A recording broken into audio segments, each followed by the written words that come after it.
Okay, today we see the necessary steps for efficient and proper control of the management. How to control the material? To control your material effectively and efficiently, you have to follow certain steps. What are those steps? The first important step is purchasing of material. Okay, purchasing of material. First step starts from the purchase of material. This is the basic step. Okay, while purchasing the material, you have to plan properly. Means what is the material required?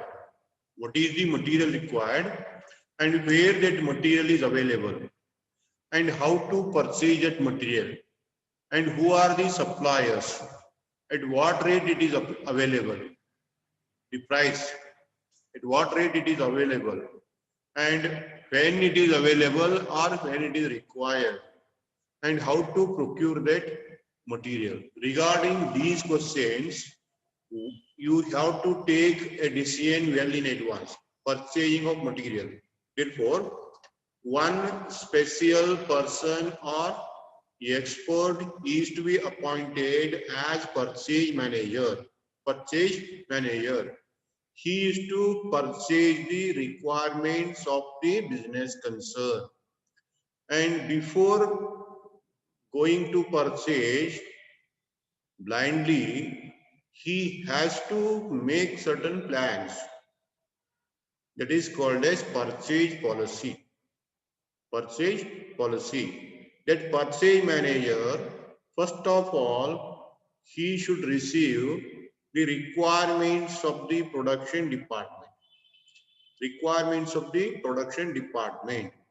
Then on the basis of the total requirements of the production department, he is to search for the suppliers.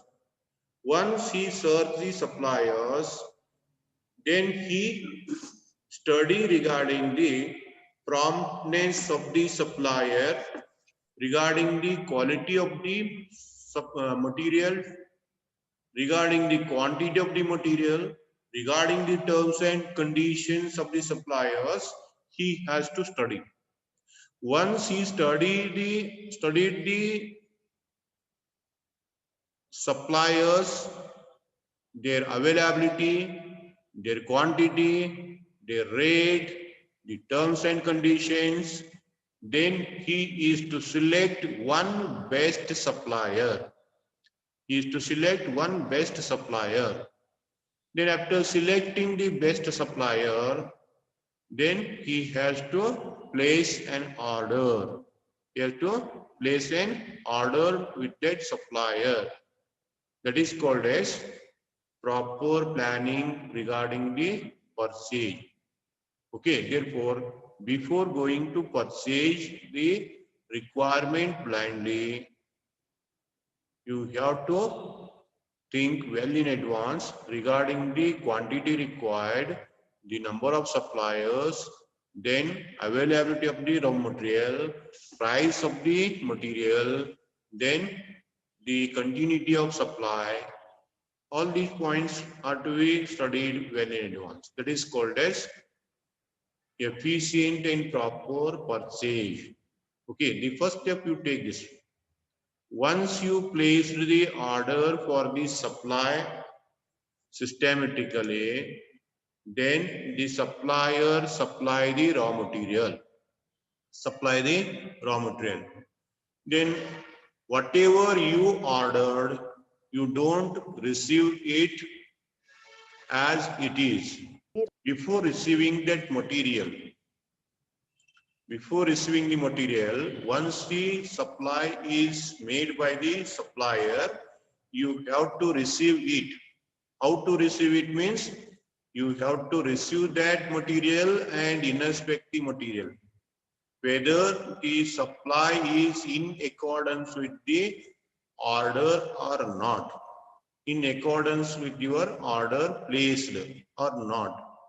That means the quantity order, quality of the product, the price of the product, then the terms and conditions of the supply. all should match with your order placed. That is called as receiving and inspection of material. Once the material received is in accordance with the order placed, then you receive that material in your store. This is the second step. And third step is storing the material. Once you received the material, that is to be properly stored in a godown or uh, warehouse.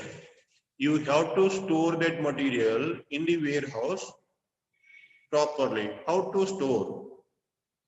That means you have to arrange a proper place for each and every material, and each and every material should be in its own place, and it is to be given utmost care. Utmost care. That is called as storing of material. So to store properly. That is the third step.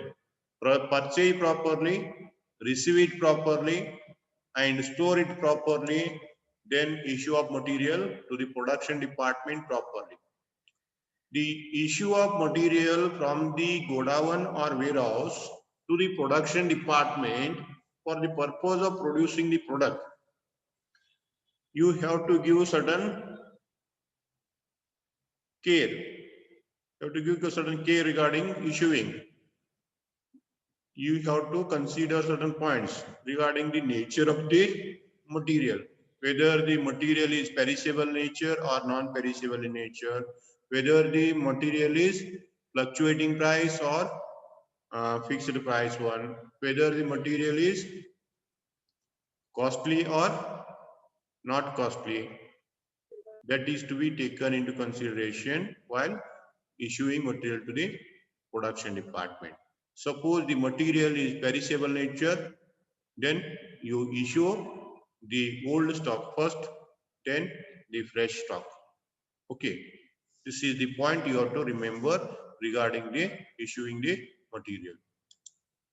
Then once the issue is completed, accounting of material. Maintain proper accounts regarding the material that will help you to maintain effective and efficient control of materials. Okay, these are the 5 necessary steps you have to take for proper and efficient control of material. First, purchase properly, inspect and receive the material properly, store them properly, issue material in a effective manner, and maintain proper accounts. These are the steps you have to take regarding the issue of material. And last is inventory control. One more comes, that is the inventory. Whatever inventory is there, that is to be physical inventory and perpetual inventory systems you have to adopt. Perpetual inventory system means keep physical and perpetual inventory. Physical checking periodically and perpetual inventory with the help of record keeping. You have to maintain. This is the point. It comes under the account of materials. Okay. The next is essential requirement of material control. What are they?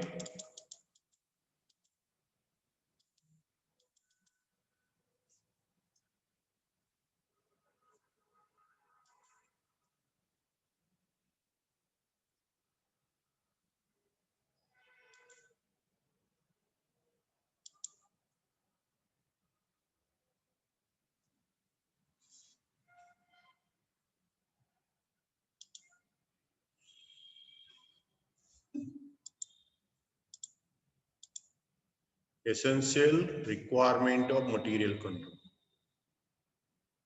Necessities are completed. Requirements. First requirement is coordination and cooperation between various departments. It is the most essential requirement for the better control of material, because in a business concern there is a chain link. There is a chain link. How?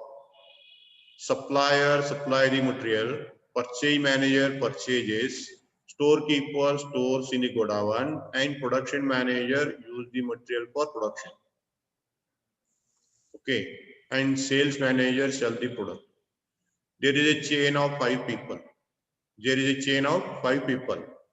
Supplier, purchase manager, storekeeper, production manager, sales manager. There is a link between these 5. Suppose any one misbehaves or commit the mistake, then the total chain will interrupt. There is interruption in the total chain because everyone is working properly, no problem. If there is proper coordination between these people, there is no problem. But if there is a non-cooperation or non-coordination between these people, the whole chain will fail. Okay. Whenever the seller is ready to sell, production manager has to supply the finished product. To produce the product, storekeeper has to supply the raw material. For the storekeeper, purchaser has to get it purchased and supplier has to supply it in time. Then only the chain runs smoothly. Therefore, coordination and cooperation between various departments is most essential. This is the first requirement. And second requirement is centralized purchasing department. You have to open centralized the purchasing department. Means whatever purchases of the business concern are there, all the purchases are to be made by a single department.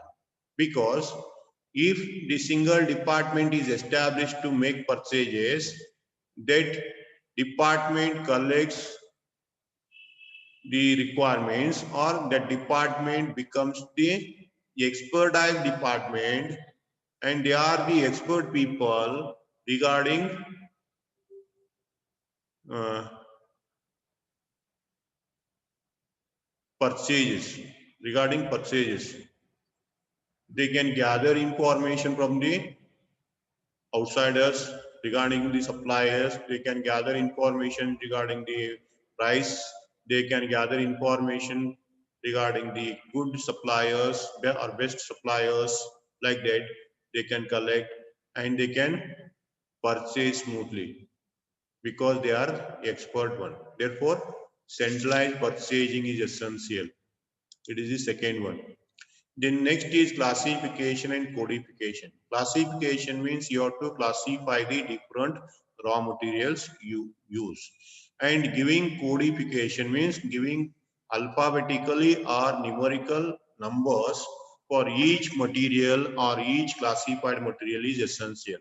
Classify the material. Classification and codification of material. I'll explain this point in detail in tomorrow or day after tomorrow.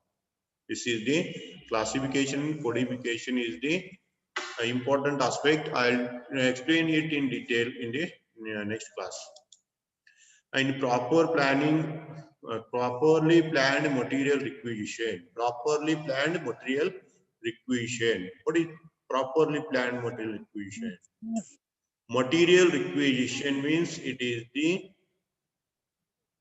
letter of request sent by the various departments. Letter of request sent by the various department to the storekeeper for the supply of required raw material. That is called as material requisition. And this is also called as stores requisition. Material requisition or stores requisition. And material requirement. Properly planned material requirement. Whatever requirement is there, that material requirement is to be properly planned means how much quantity is required, when that is required, at what rate it is required, what type of quality required, that is to be planned properly well in advance. This is the essential requirement. And next is setting of stock levels. Setting of stock level.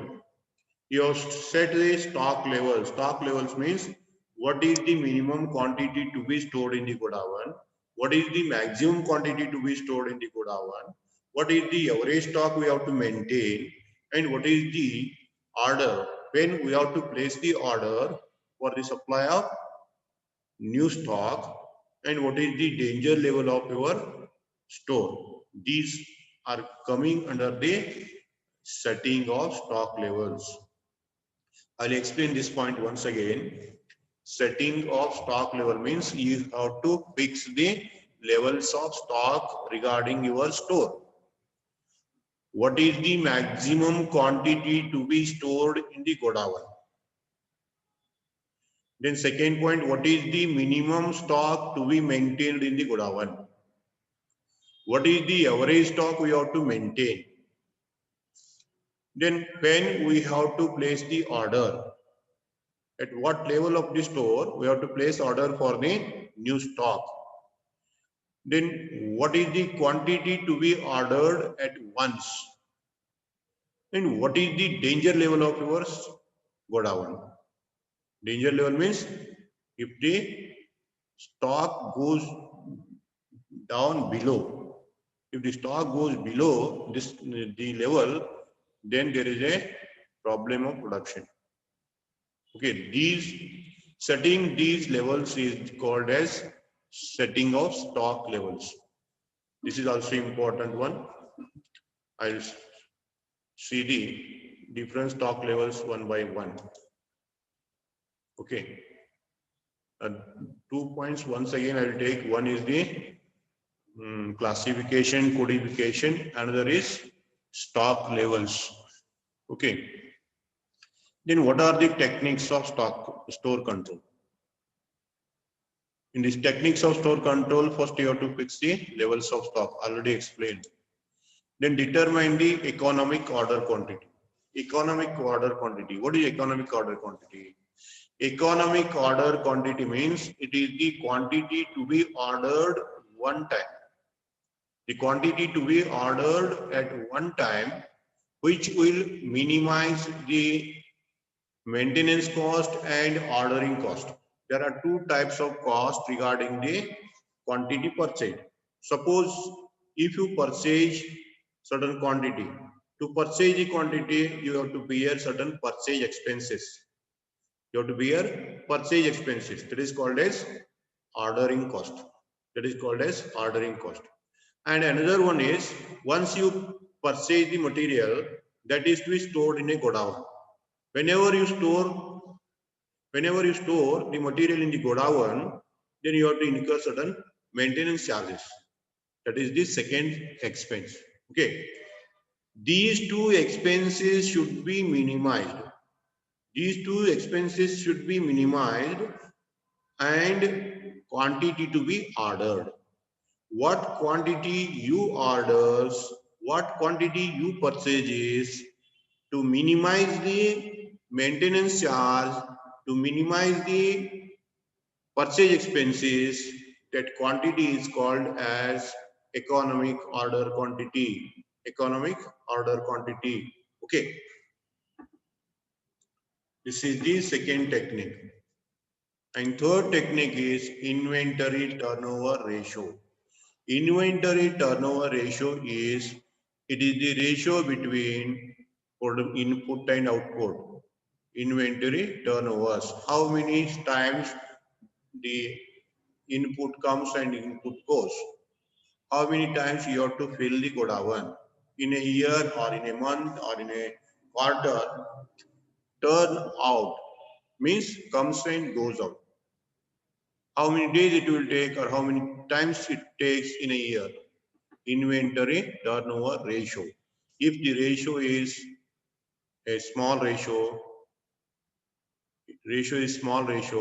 then turnover is slow. If the ratio is a high ratio, turnover is high. That is to be studied well in advance. Inventory turnover ratio. Then input output ratio. Input output ratio means whatever we put in and whatever we get out.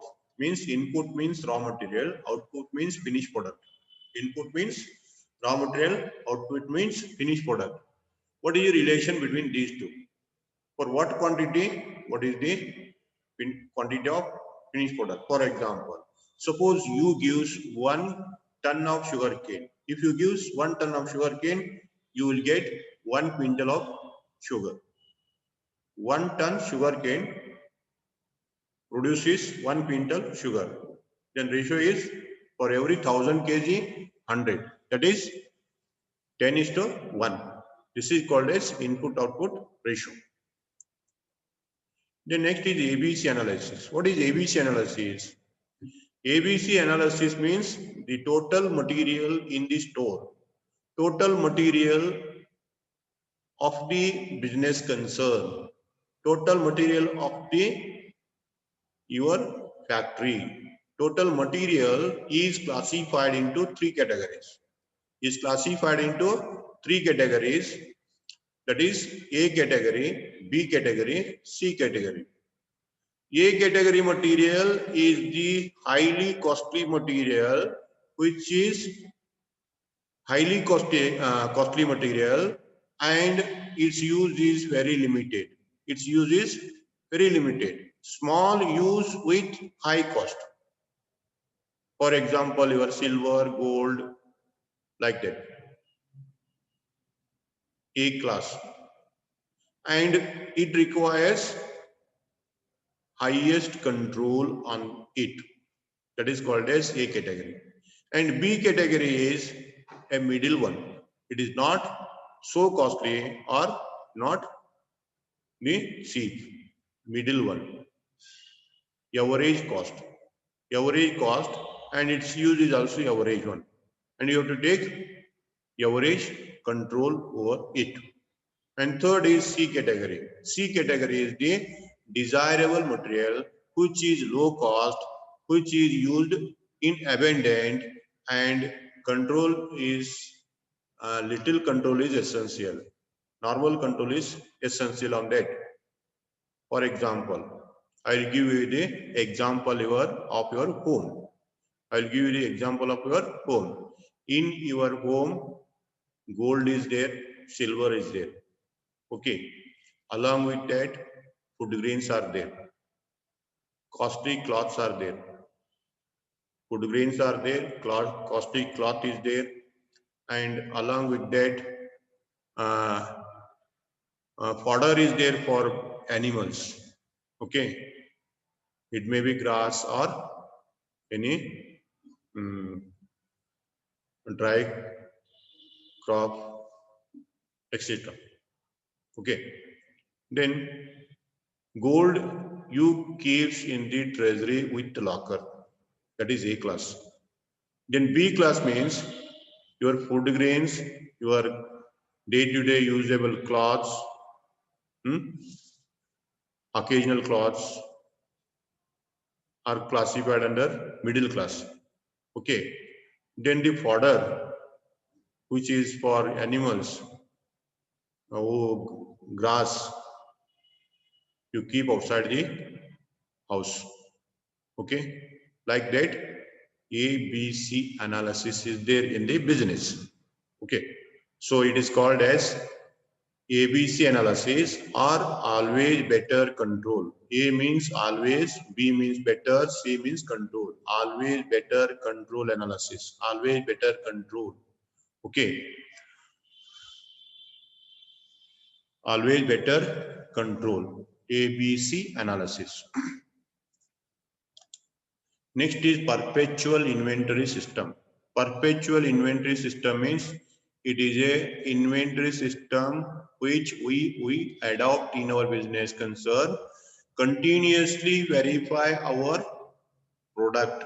Continuously verify the stock. As and when the transaction takes place, we have to record and ascertain the balance and check the balance. Continuous perpetual inventory system means as and when the transaction completes, the results must be produced regarding the quantity received, quantity issued, balance quantity. That is called as perpetual inventory system. Okay, perpetual inventory system. Then next is issue of material. You have to issue the material to the production department, and there are so many methods of issuing the material to the production department. We will see these points in the coming days. And pricing of material. Whenever you issue the material to the production department, at what rate we have to issue to the production department, that is to be calculated. That is to be calculated. That is called as issue of material to the production department is the 8th step. And these are the techniques we use in the store control. These are the 8 points. Regarding 8 points, first point is very important. Second point is important. Third is also important. Fourth point comes for 2 marks. Fifth point comes for 2 marks. Sixth point is also 2 marks. And seventh and eighth are also important. I will take these points once again for your explanation, and problems are based on these points. Okay. This is enough for today, because from morning itself I am delivering lecture. I am getting bored. So I end here only. We'll see tomorrow. And in the evening, I'll upload one one income tax lecture and one costing lecture. Today, I'll upload 2 lectures to you people, and you go through the Google Drive.